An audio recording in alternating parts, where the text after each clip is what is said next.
Media మిత్రులకు అందరికీ కూడా ముందుగా నా హృదయపూర్వక నమస్కారాలు. అలాగే ఈ కార్యక్రమంలో పాల్గొనడానికి ఇచ్చేసినటువంటి నియోజకవర్గ సీనియర్ నాయకులకు, మాజీ శాసనసభ్యులకు, లబ్బి వెంకట స్వామి గారికి, యువ నాయకులు చంద్రమౌళి గారికి, అలాగే జెడ్పీటీసీలకు అందరికీ కూడా నా హృదయపూర్వక నమస్కారాలు తెలియజేసుకుంటున్నాను. అలాగే ఈరోజు రాష్ట్రంలో నూతనంగా ప్రభుత్వాన్ని ఏర్పాటు చేయబోతున్నటువంటి కూటమి ప్రభుత్వానికి కూడా యువజన విభాగం తరఫున, వైఎస్ఆర్ కాంగ్రెస్ పార్టీ యువజన విభాగం తరఫున కూడా నేను శుభాకాంక్షలు తెలియజేసుకుంటూ, అదే రకంగా ఈరోజు నందికొట్కూరు నియోజకవర్గంలో దాదాపుగా వైఎస్ఆర్ కాంగ్రెస్ పార్టీకి 80,000 ఓట్లు పడడం జరిగింది. ఆ 80,000 ఓట్లు వేసి వైఎస్ఆర్ కాంగ్రెస్ పార్టీకి మద్దతు తెలిపిన ప్రతి ఒక్క ఓటర్కు కూడా ముందుగా నా ప్రత్యేక ధన్యవాదాలు, కృతజ్ఞతలు కూడా నేను తెలియజేసుకుంటున్నాను. ఒక ముఖ్యమైన విషయం నేను ఈరోజు చెప్పదలుచుకునేది ఏమంటే నేను రాజకీయాల్లోకి వచ్చి దాదాపుగా 11 సంవత్సరాలు అయింది. ఈ 11 సంవత్సరాలలో దాదాపుగా ఒక 5 సంవత్సరాలు ఏ పార్టీలో లేకుండా వ్యక్తిగతంగా నేను రాజకీయం చేసిన, ఆ తర్వాత ఒక 6 సంవత్సరాలు వైఎస్ఆర్ కాంగ్రెస్ పార్టీలో ఉండి నేను రాజకీయం చేసిన. ఈ 11 సంవత్సరాలలో ఏ రోజైనా కూడా సొంత డబ్బు ఖర్చు పెట్టుకొని నేను రాజకీయం చేసినానే తప్ప ఏ రోజు రాజకీయాన్ని అడ్డం పెట్టుకొని 1 రూపాయిని ఇంటికి తీసుకొని పోయినది కూడా లేదు. ఎందుకు నేను మీకు అందరికీ ఈ మాట చెప్తున్నానంటే, నిజాయితీగా పనిచేసినాం తప్ప ఏ రోజు కూడా రాజకీయం నుండి ఏం ఆశించి రాజకీయం చేయలే. ప్రజల ప్రేమ కోరుకున్నాం, ప్రజల అభిమానం కోరుకున్నాం, ప్రజలు మమ్మల్ని ఇష్టపడాలని కోరుకొని రాజకీయం చేసినామే తప్ప ప్రజల నుంచి ఏం ఆశించి లేదా రాజకీయాల నుండి ఏం ఆశించి మేము రాజకీయం చేయలే. కాబట్టి రాజకీయాలలో గెలుపోటములు అనేటివి సర్వసాధారణం, సహజం. గెలిచిన రోజు పొంగిపోలేదు, ఈరోజు కుంగిపోయే ప్రసక్తి కూడా లేదు. కానీ ఈరోజు నందికొట్కూరు నియోజక ప్రజలందరికీ నేను చెప్పాలనుకునే విషయం ఏమంటే, నాకు ఈరోజు రాష్ట్రంలో ఇంత గుర్తింపు వచ్చిందంటే దానికి కారణం 3. ఒకటి నందికొట్కూరు నియోజకవర్గ ప్రజలు, ఇక్కడ ఉండేటటువంటి నాయకులు. రెండోది వైఎస్ జగన్మోహన్ రెడ్డి గారు.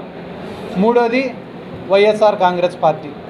నాకు ఇంత గుర్తింపు ఇచ్చిన ఈ 3 కోసం, అంటే ఒకటి నందికొట్కూరు కోసం, రెండోది జగన్మోహన్ రెడ్డి గారి కోసం, మూడోది వైఎస్ఆర్ కాంగ్రెస్ పార్టీ కోసం నా ఆఖరి శ్వాస వరకు నేను పోరాడతానని చెప్పి ఈ సందర్భంగా నేను గట్టిగా చెప్తున్నా. ఎందుకంటే నేను కూడా అనుకునేవాడిని మనసులో, చాలామంది నాయకులపై జగన్మోహన్ రెడ్డి గారికి దగ్గరగా కూర్చొని మాట్లాడుతుంటే నాకెందుకు ఈ అవకాశం రావడంలే, అంటే నేను పార్టీ కోసం కష్టపడి పనిచేస్తే జగన్మోహన్ రెడ్డి గారికి ఇంకా కొంచెం దగ్గర కావచ్చు, ఎప్పుడు కూడా ఇట్లా ఆలోచించేవాడిని.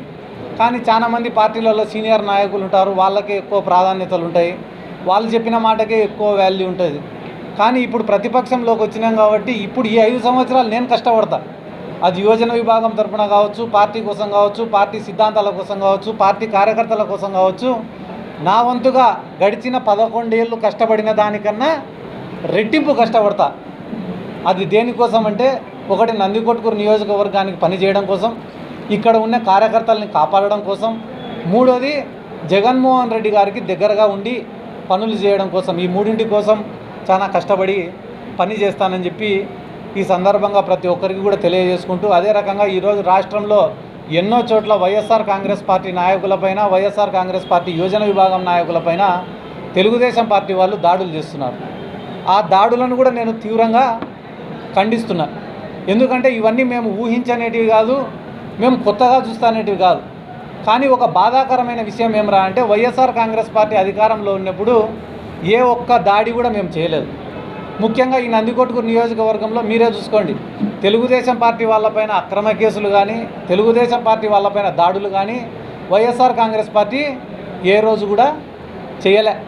కానీ ఈరోజు అధికారంలోకి వచ్చి రాకముందే ఇక్కడ ఉన్న ప్రజలను భయపించాలా, నాయకులను భయపియాలా, వైఎస్ఆర్ కాంగ్రెస్ పార్టీ వాళ్ళను భయపియాలా, ఇక్కడ ఉన్న వ్యాపారాలన్నీ లాక్కోవాలా, కాంట్రాక్టర్లను బెదిరించాలా, జరుగుతున్న వర్కులను ఆపాలా, ఇటువంటి ఉద్దేశాలతో కొంతమంది వ్యవహరిస్తున్నారు. కాబట్టి ఇవన్నీ కూడా మంచిది కాదు, ఆ పద్ధతి మార్చుకోవాలా. ఎందుకంటే ఒకవేళ ఇదే పునరావృతం అవుతుందని అనుకుంటే ప్రజల్లోనే తిరుగుబాటు అనేది ఖచ్చితంగా మొదలవుతుంది. ఆ రోజు వైఎస్ఆర్ కాంగ్రెస్ పార్టీ కార్యాచరణ కూడా చాలా బలంగా ఉంటుంది.